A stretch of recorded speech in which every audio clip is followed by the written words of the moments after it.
అందరికీ నమస్కారం. కవిసింహ శ్రీ పోకూరి కాశీపతి గారి సారంగధైర్యం కావ్య పఠనం కావిస్తున్న వారు శ్రీ నూతలపాటి వెంకటరత్న శర్మ గారు. ఈరోజు 3వ భాగం పఠిస్తున్నారు. శ్రీ శర్మ గారికి స్వాగతం. నమస్తే.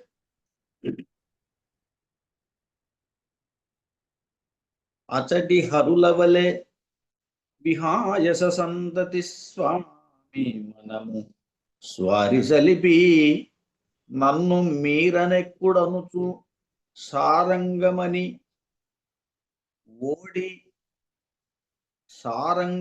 ఓడిపోయనేమో ఎకుడా ఆయనదియే. అచటి హరులవలే విహాయస సంతతి స్వామి మనము స్వారి సలిపి నన్ను మీరనెక్కుడనుచు సారంగమని ఓడిపోయనేమో ఎకుడాయనదియే. నిన్నటి వర్ణన అక్కడ ఉండేటువంటి పక్షులు, చెట్లు ఇలాంటివన్నీ జరిగినాయి. శివుడి పరంగా కైలాస వర్ణం జరుగుతోంది. ఆ క్రమంలోనే ఈ పద్యం కూడా. ఇక్కడ కైలాస పర్వతంలో అచటి హరుల వలె, కైలాస పర్వతంలో ఉన్నటువంటి చిలుకల వలె, హరి అంటే చిలుకలు అని అర్థం. చిలుకల వలె, హరికి కూడా చాలా అర్థాలు ఉన్నాయి, అందులో చిలుక ఒకటి.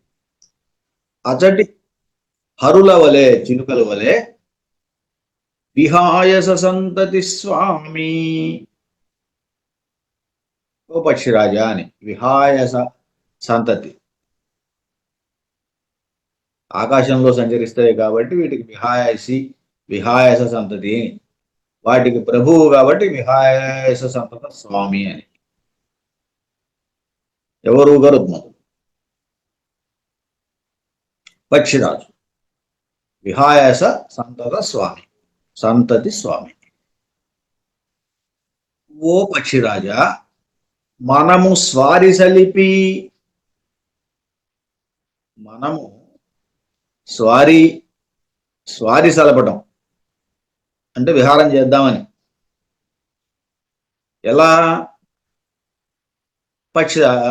చిలుకలాగా, హరుల వలె. పైన చెప్పాడు కదా, హరుల వలె. అచటి హరుల వలె చిలుకలలాగా మనం కూడా విహరిద్దాం. ఎక్కడ దాకా? విహాయస సంతతి స్వామి మనము స్వారి సలిపి నన్ను ఎక్కుడనుచు. నన్ను మించినట్లయితే ఎక్కుడవంచు, అధికుడవంచు. అంటే మనిద్దరం పోటీపడి విహరిద్దాం. నాకన్నా నువ్వు ఎక్కువ వెళ్ళేటట్టయితే నిన్ను అధికుడవంచు,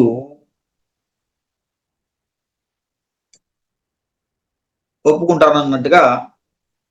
చాతక పక్షి, సారంగము అంటే చాతక పక్షి.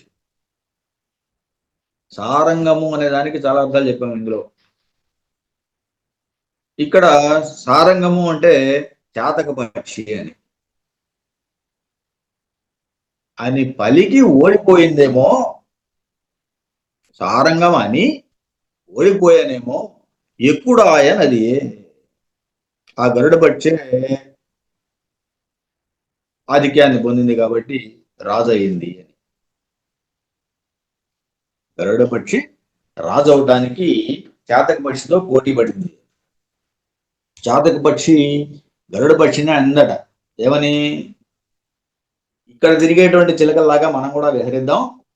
ఆ విహారం చేసేటప్పుడు నన్ను మించి కనుక నువ్వు గెలిచినట్టయితే నీకు ఆధిక్యత, నువ్వు రాజువే, లేకపోతే నేను రాజునే కదా. అలా పోటీ పడి చాతక పక్షి ఓడిపోయింది. అందువల్ల గరుడ పక్షి రాజు అయ్యాడు అనేది కవి భావన. చక్కని అలంకారం కదా. అచటి హరుల వలె, హరులు అంటే చిలుకలు అని చెప్పి. అచటి హరుల వలె విహాయస సంతతి, విహాయసి గచ్చతి విహాయసం. విహాయస అంటే ఆకాశంలో తిరుగుతూ ఉంటాయి కాబట్టి పక్షులు. విహాయస సంతతి స్వామి, వాటికి ప్రభువు. స్వామి అంటే పక్షిరాజు అని, పక్షులకు ప్రభువు అని. మనము స్వారి సల్పి నన్ను మీరని ఎక్కుడనుచున్, నన్ను మీరినట్లయితే నిన్ను ఎక్కుడు అని. సారంగము అలాంటి ఒక బంధం పెట్టుకుని, సారంగము అంటే ఏం చెప్పుకున్నాం, చాతక పక్షి. అలా ఒక పోటీ పెట్టుకుని అది ఓడిపోయింది కాబోలు. ఓడిపోయనేమో ఎక్కుడాయనదియే. అప్పుడు గరుడ పక్షి ఎక్కుడయింది, దానికి ఆధిక్యం వచ్చింది, అది రాజు అయింది. ఇది శివుని పరంగా. చంద్రుని పరంగా కూడా ఇదే అర్థం. ఎందుకుని, అది కూడా మేరు పర్వతానికి సంబంధించింది. అక్కడ మనం చెప్పుకోవాల్సింది ఏంటి, అచటి హరుల వలె అన్నప్పుడు మేరు పర్వతంలో ఉన్నటువంటి హరుల వలె, చిలుకల వలె అని. మిగతాదంతా మామూలే. అక్కడ చిలకల లాగానే మనం విహరిద్దామని చెప్పి అంటున్నటువంటి చాతక పక్షి గరుత్మంతుడితో పోటీపడి ఓడిపోయిందేమో, అందువల్ల గరుడు రాజు అయ్యాడు అని. ఆ రెండిట్లో పెద్దగా తేడా ఏమీ లేదు. మూడవ దాంట్లో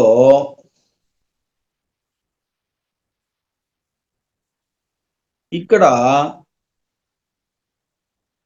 చాతక పక్షి ఇలా అని చెప్పడానికి వీల్లేదు. ఇది వర్ణనలో, ఇది పర్వతం కాదు కాబట్టి, ఇది పట్టణం కాబట్టి, రాజమహేంద్రవరానికి సంబంధించిన పట్టణం ఇది కాబట్టి, వర్ణన కాబట్టి. సారంగధరుని యొక్క కథ నడుస్తోంది. శివుడిది, చంద్రుడిది ఇప్పుడు 2 భాగాలు అట్లా అయింది. మూడోది సారంగధరుడికి సంబంధించింది.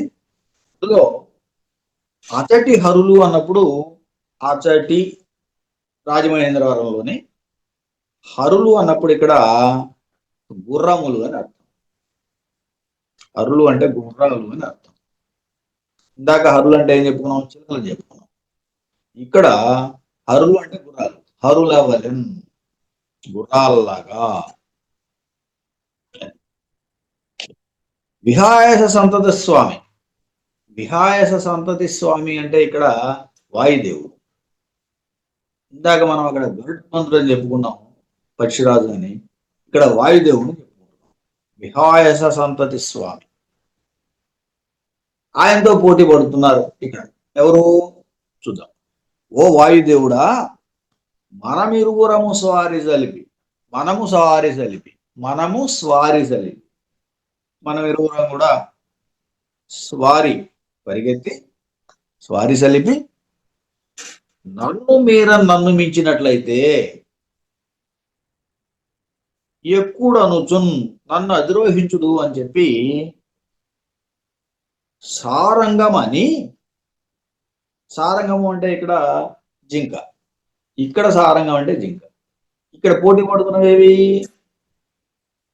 సారంగము వాయుదేవుడిని అంటాం, వాయుదేవుడితో అంటాం. ఏమని, మనం స్వారీ చేసి, ఒకవేళ నేను కనుక ఓడిపోయినట్టయితే నేను నీకు వాహనం అవుతాను. అదిగో ఆ జింక అని. ఓడిపోయానేమో ఎక్కుడు ఆయన, అది అదే వాహనం అయింది. ఎక్కుడు అంటే వాహనం అని అర్థం. ఇక్కడ ఆధిక్యం కాదు. ఇందాక ఎక్కుడు అంటే ఆధిక్యం అని చెప్పాం, ఇక్కడ ఎక్కుడు అంటే వాహనం అని చెప్పాం. ఎవరు వాహనం, వాయుదేవుడికి జింక వాహనం. ఎందుకుని అంటే నాకు కారణం. ఎందుకు, పోటీపడి స్వారీ సెల్పి ఓడిపోయిందేమో జింక, అందువల్ల వాయుదేవుడికి వాహనం అయింది అని. ఇలా సారంగం అనే పదానికి, హరి అనే పదానికి అర్థాలు, శ్లేషార్థాల్లాగా రకరకాల అర్థాలు ఉండటం వల్ల వాటి ఆధారంతో ఈ పద్యాన్ని చక్కగా రాశారైన. ఈ పద్యంలో మనకు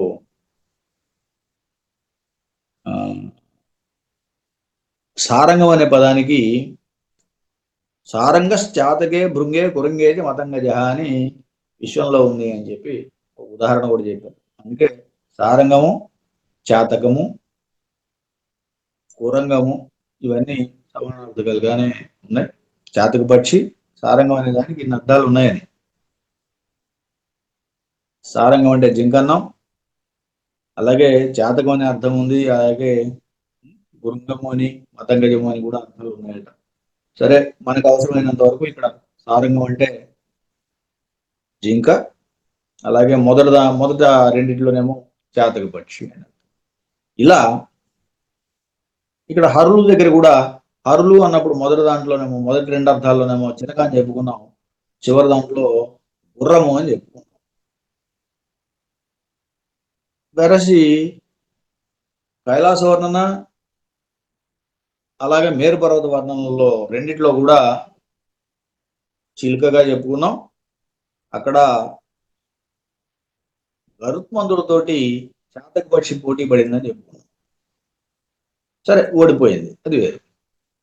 ఇక్కడ గుర్రాల వలె స్వారీ చేసి వాయుదేవుడితోటి జింక ఓడిపోయింది కాబట్టి వాయుదేవుడికి జింక వాహనం అయింది అని చెప్తున్నారు.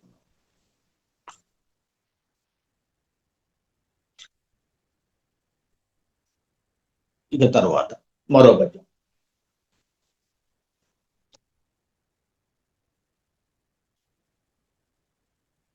రమణనట దీర్ఘములగుణ ఆగముల ఛాయలరయ సితి అయి సాంద్రమై అలరు కథన కాంచి భీతిలే నొకో అట్లుగాక దివ్యదంతి వెలిజేసి కొననేలత్వక్కు నెల్లా.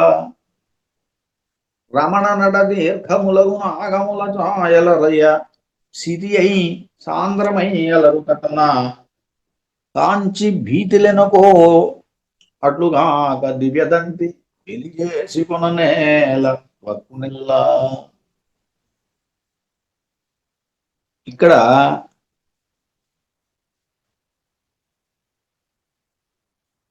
దీర్ఘములకు నాగముల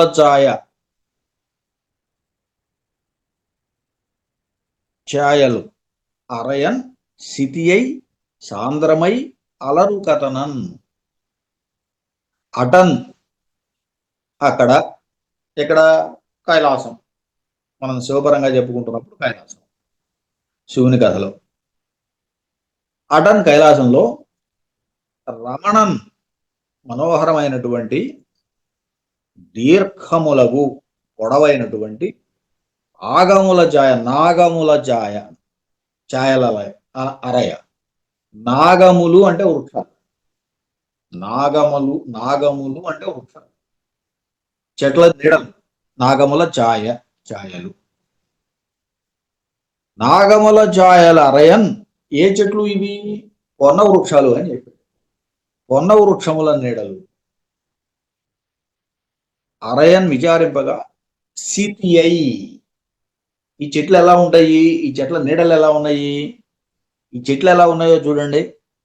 నల్లనయ్యై సాంద్రమై, దట్టమై, సాంద్రమై అన్నాడు. సితి అయి సాంద్రమై అలరు కథన, ఇలా ఉండి ఒప్పుతూ ఉండటం వల్ల, ప్రకాశిస్తూ ఉండటం వల్ల ఏవి? ఈ చెట్ల యొక్క నీడలు, వన వృక్షాల యొక్క నీడలు. అవి పొడవుగా ఉన్నాయని, ఆ నీడలు కూడా చాలా నల్లగా సాంద్రతతో కలిగి ఉన్నాయని, వాటిని చూచి భీతిలనొకో ఎట్లుగాక, భయపడినేమో అటు కాకపోతే దివ్య దంతి వెలిజేసుకొన్న నెల త్వక్కు నెల. దివ్య దంతి అంటే దంతి వృక్షాలు, చెట్లతో పోలిక. పైన నాగములు అన్నప్పుడేమో వాటిని పొన్న వృక్షాలు అని చెప్పాం, వాటికి పోలికగా ఇప్పుడు దివ్య దంతి అన్నాడు. దివ్యమైనటువంటి దంతి వృక్షాలు అని, శ్రేష్టమైనటువంటి దంతి ఇవి వీరి యొక్క చర్మం తెల్లగా ఉంటుందంట. చర్మం అంటే కాండం మీద ఉండేటువంటి బెరడు, అది తెల్లగా ఉంటుంది. ఎందుకు తెల్లగా ఉంది అని చెప్పడానికి ఒక కారణం ఊహించాడు ఆయన. ఏమిటది? భయం, భీతి పొందిందో అన్నట్టుగా.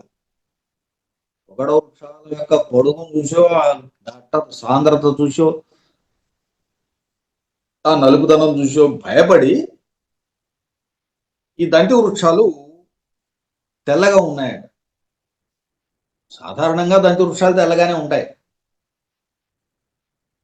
కానీ దానికి సాభిప్రాయంగా ఒక సాభిప్రాయ విశేషణంలాగా ఒక ఇది కనుక్కున్నాడు ఆయన. ఒక కారణాన్ని ఊహించాడు. ఇదో చక్కని అలంకారం అంతే.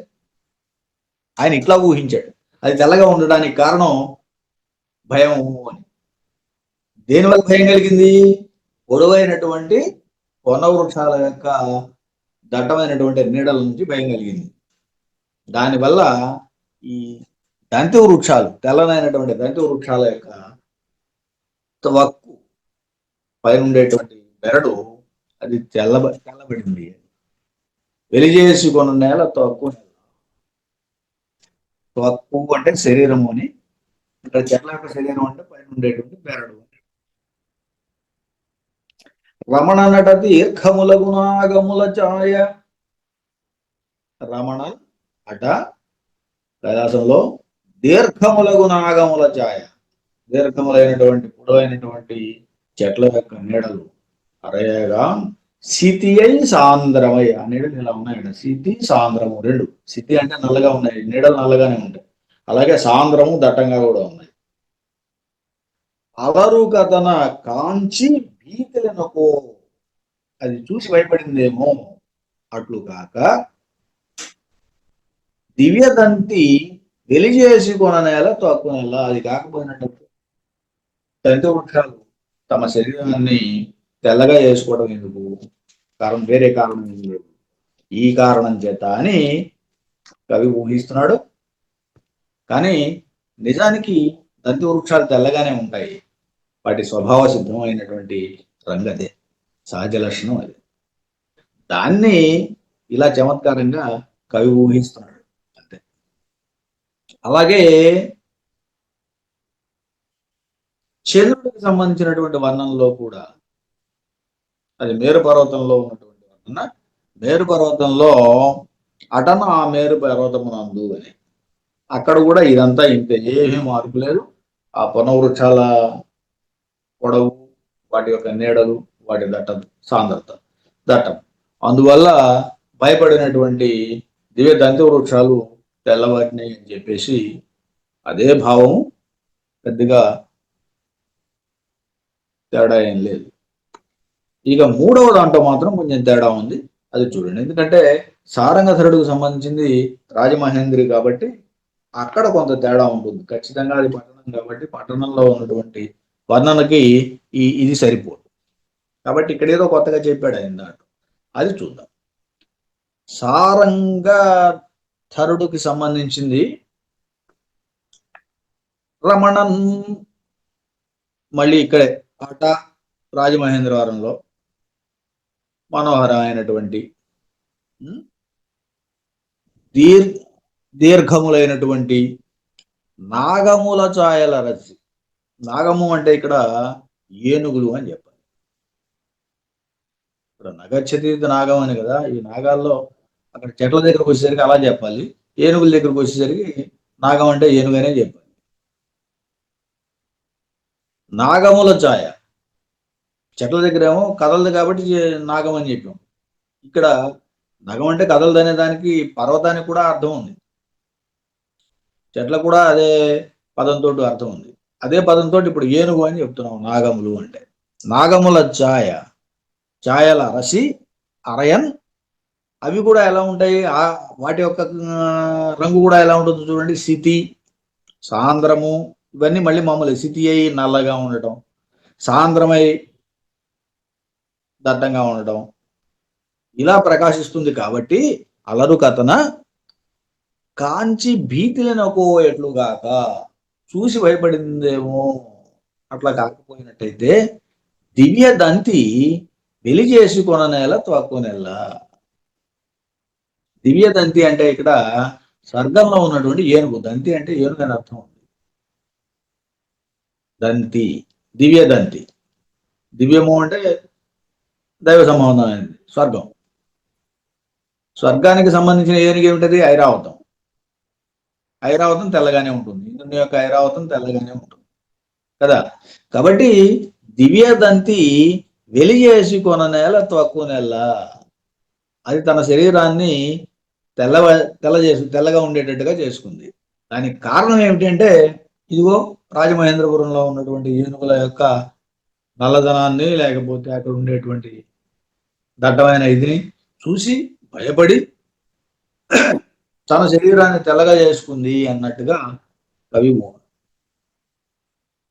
లేకపోతే అది తెల్లగా ఉండాల్సిన అవసరం ఏముంది? కానీ దాని స్వభావము, దాని సహజ లక్షణము కూడా ఐరావతం తెల్లగా ఉండటమే. అది దీన్ని చూసి అది చేసిందేమీ లేదు, కానీ దాన్ని కవి ఇలా ఊహిస్తున్నాడు.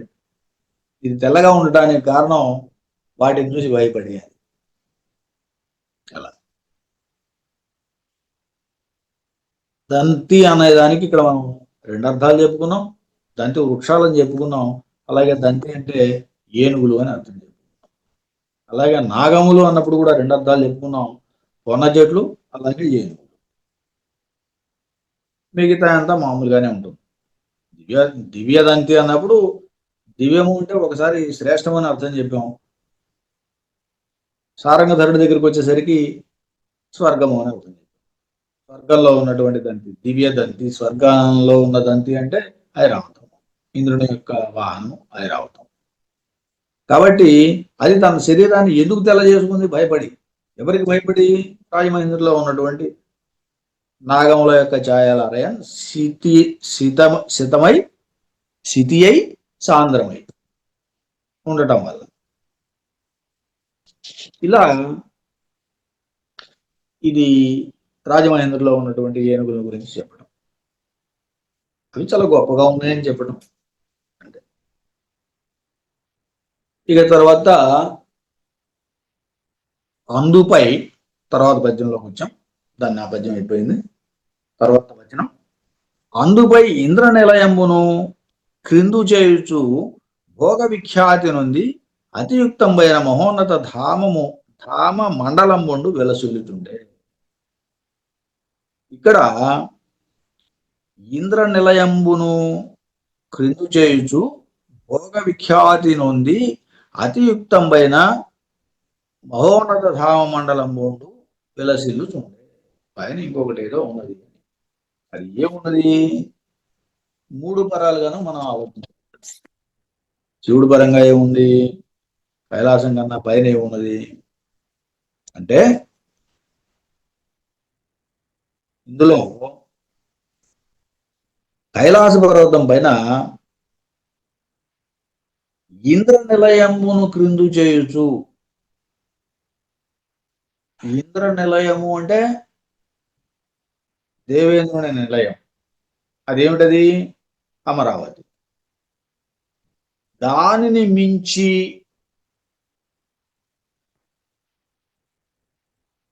క్రిందు చేయడం అంటే దాన్ని ఓడించడం, దానికన్నా పైన ఉండటం అనే కదా.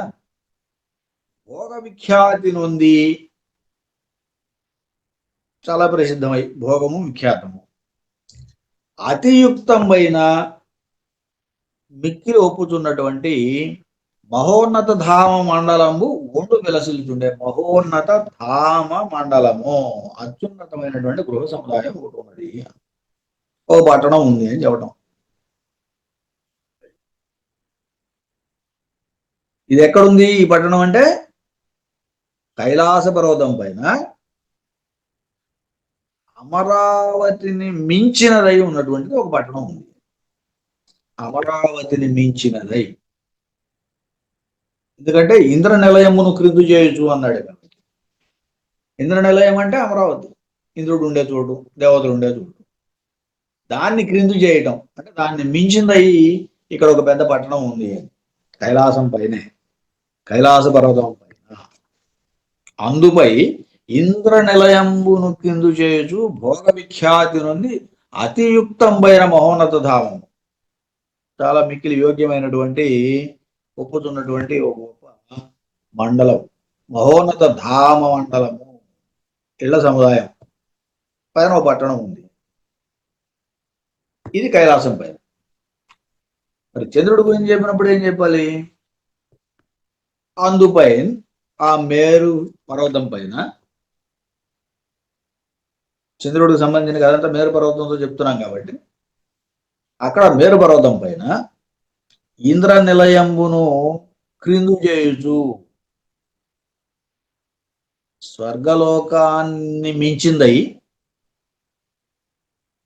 భోగ విఖ్యాతి నుండి సౌఖ్యాన్ని ప్రసిద్ధిని పొంది యతియుక్తంపై, ఇక్కడ తేడా, యతియుక్తంపై, యతియుక్తము అంటే యతులతో కూడుకుని అని. మేరు పర్వతం మీద యతులు మహర్షులు చాలా మంది ఉంటారు, నిత్యం తపస్సు చేసుకుంటూ వాళ్ళు ఉంటారు.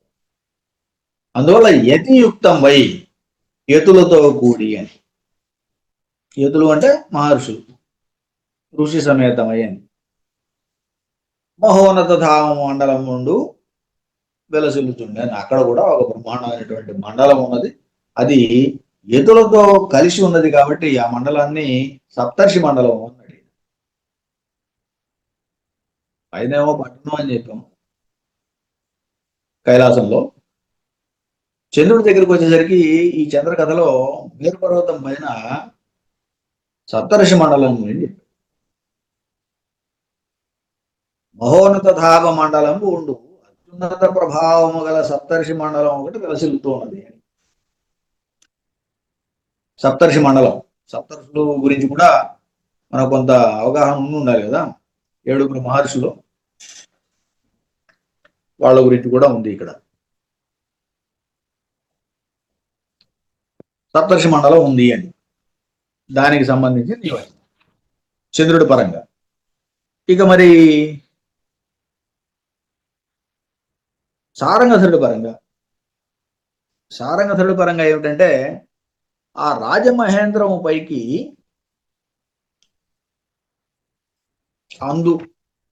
అందుపై రాజమహేంద్రం పైకి ఇంద్ర నిలయమును క్రిందు చేయుచు, అంటే దేవేంద్రుని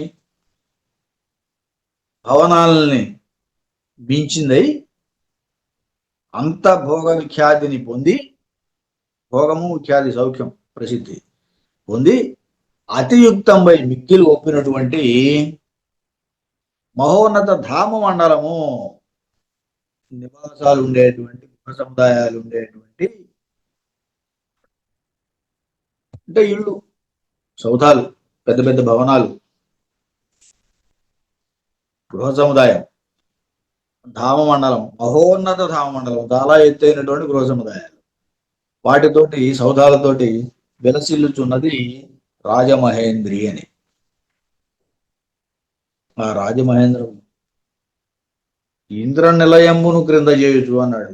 అక్కడ ఉండేటువంటి భవనాలన్నీ కూడా ఇంద్రుని సదనాలను మించిపోయినాయి అని. అలాగే అక్కడ భోగ విఖ్యాతిని పొందినాయి అని. భోగము ఖ్యాతి ఈ రెండు పొంది చాలా అతియుక్తమైన మహోన్నత ధామ మండలము, చాలా గొప్పమైనటువంటి మిక్కిలి ఒప్పుతున్నటువంటి ధామములు, ఇళ్ళు. మండలం అంటే సమూహం, ఇళ్ల సమూహం, ఎత్తైనవి, పైగా మహోన్నతమైనవి కూడా.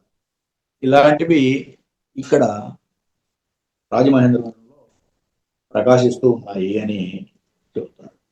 ఇలా భాగాల్లోనూ శివునికి సంబంధించింది, చంద్రుడికి సంబంధించి, సారంగధరుడికి సంబంధించింది కూడా వర్ణనలే ఉన్నాయి. స్వస్తి.